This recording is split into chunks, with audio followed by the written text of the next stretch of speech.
Hello, कैसे हैं आप? अच्छे होंगे। राम राम जी, सत श्री अकाल जी। की हाल है डेस? अस्सलाम वालेकुम जी। कैसे हो? अच्छे होंगे आप सब। मैं कुछ ऐसे विचार जो आपके सामने, आपको पता है मैं हर एक छोटी छोटी बातें आपको बताती हूँ। एक दिन हम किसी फंक्शन में गए तो हम मुझे मतलब एक औरत को देखकर इतना मतलब अजीब सा फील हुआ कि वो औरत दूसरों के बारे में टिप्पणियां कर रही, दूसरों को देख कर उनका मजाक उड़ा रही। तो मैं उसको देख रही कि यार उसकी सोचने और उसकी मतलब दूसरों को आंकने की जो क्षमता है वो कितनी गिरी हुई है। हम दूसरों की गलतियां ढूंढते रहते हैं, दूसरों को नीचा दिखाने की कोशिश करते हैं, दूसरे दूसरे के पहनावे पर, दूसरे के सुहाव बातचीत में, उसके बोलने के तरीके पे हम खिल्ली उड़ाते हैं। लेकिन ये नहीं पता कि अगर आप उस व्यक्ति के ऊपर खिल्ली उड़ा रहे हैं, कहीं ना कहीं वो आप अपना स्तर कितना नीचे गिरा रहे हैं। आप होते कौन है किसी की लाइफ के बारे में बोलने वाले या किसी के बारे में टिप्पणियां करने वाले? आप होते तो कोई नहीं है ना।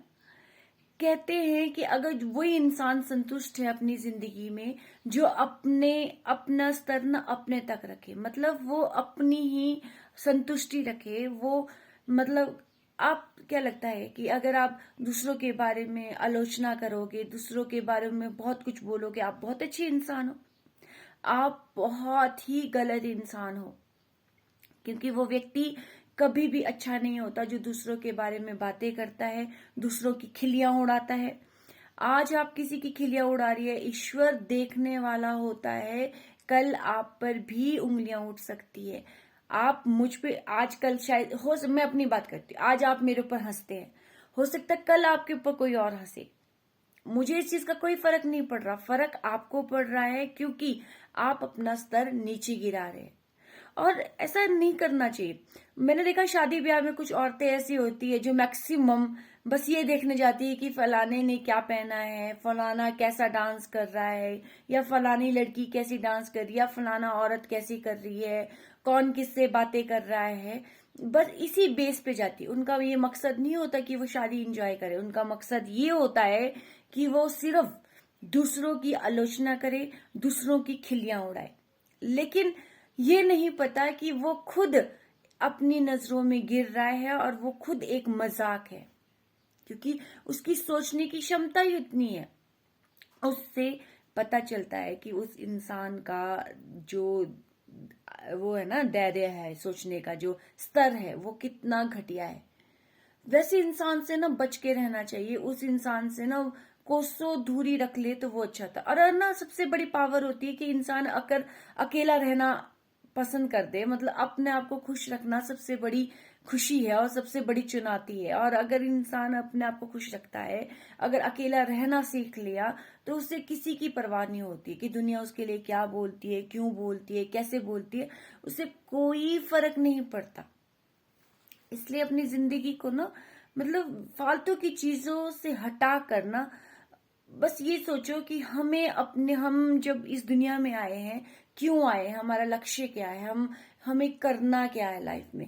ये नहीं कि फालतू की गॉसिप में फंसे रहो कि यार उसने क्या किया, ये इसने क्या किया, इसने क्या पहना, वो क्या कर रही। सबकी अपनी अपनी लाइफ होती है, अपना अपना स्तर होता, अपना अपना तरीका होता है जीने का।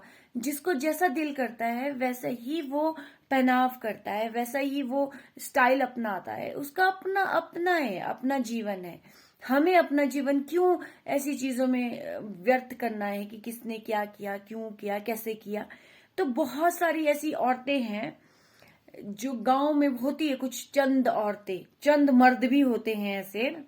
आगे मेरी बातों का बुरा नहीं मानना, लेकिन मैं सच कह रही हूँ, ये सच्ची बातें हैं कि कुछ चंद औरतें, कुछ चंद मर्द, कुछ ऐसे होते हैं जिससे सिर्फ यही काम होता है कि वो दूसरों के लिए मसाला कैसे बनाए, मतलब दूसरों की बातों के लिए मसाला कैसे ढूंढे, और फिर उन मसालों से वो दूसरों की खिलियां कैसे उड़ाए। उनका स्वभाव ऐसा होता है। तो उन लोगों से कोसों दूर रहो, है ना। और अपनी जिंदगी को खुश रखो और हमेशा खुश रहो। कोई फर्क नहीं पड़ना चाहिए आपको कि आपकी जिंदगी कौन आपको क्या बोलता है, क्या नहीं बोलता। जो हमें सिर्फ अपना जीवन ना अपने तरीके से जीना है और अपने आप को खुश रखना है। सबसे बड़ी चुनौती होती है इंसान को अपने आप को खुश रखना है, इसलिए अपने आप को खुश रखो और हमेशा खुश रहो। अलविदा, गुड बाय और जय श्री राम। अगर आपको मेरा ब्लॉग अच्छे लगते हैं, आपको मेरे विचार अच्छे लगते हैं, तो please subscribe, like and share. Bye bye, take care.